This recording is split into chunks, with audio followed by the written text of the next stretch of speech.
hello to my little friend. Hey guys, welcome back to Frosty Pine Labs. So today we have the Chiappa Little Badger. We're using it out in the bush. I've 3D printed a muzzle device, a flash hider. So I'm gonna try to see, even though it's only 22, it's mostly meant to be a thread protector here, but we're gonna see if it has any effect. I can't shoot at night because I'm Canadian, but this is about as close as we can get, maybe half hour before the sunset. So we'll see if we get anything coming out of this in the slow-mo out of the GoPro. And I'll also show this little handle that I've 3D printed. So this is a spring-loaded handle for the Little Badger. It has a spring relief in the bottom, and it slides right onto the firearm because it's a non-standard pick rail. So you slide on, lock it in, and now you have a handle on the Little Badger.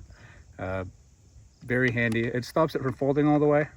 So maybe a design would be to make it semicircle to lock in maybe.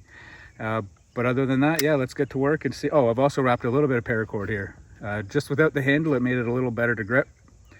So that's that. And there's also some laser work I've done just testing with the laser there. So we'll see how it goes, and let's get some up close shots.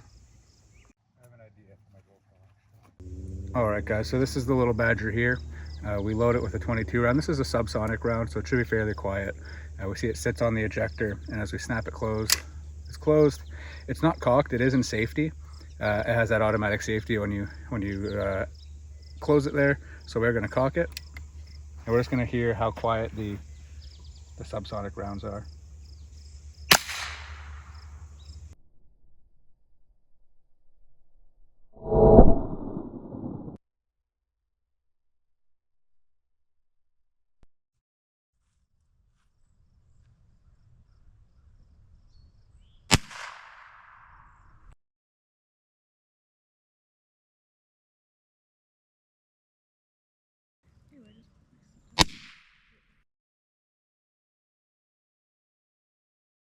As we open up, you can see that this ejector pops the round up, and we're good to go.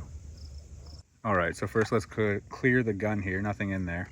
So now let's talk about the muzzle device that I printed. So I don't see any signs of wear and tear, no pressure cracking or anything like that. I've put maybe 15 to 20 rounds through it, and I don't see any signs of wear and tear at all. No powder buildup or anything like that. There's a little bit of soot when I put my finger in there, but not much at all. So pretty impressive. It looks like it's going to hold up. So 1 point to the flash hider.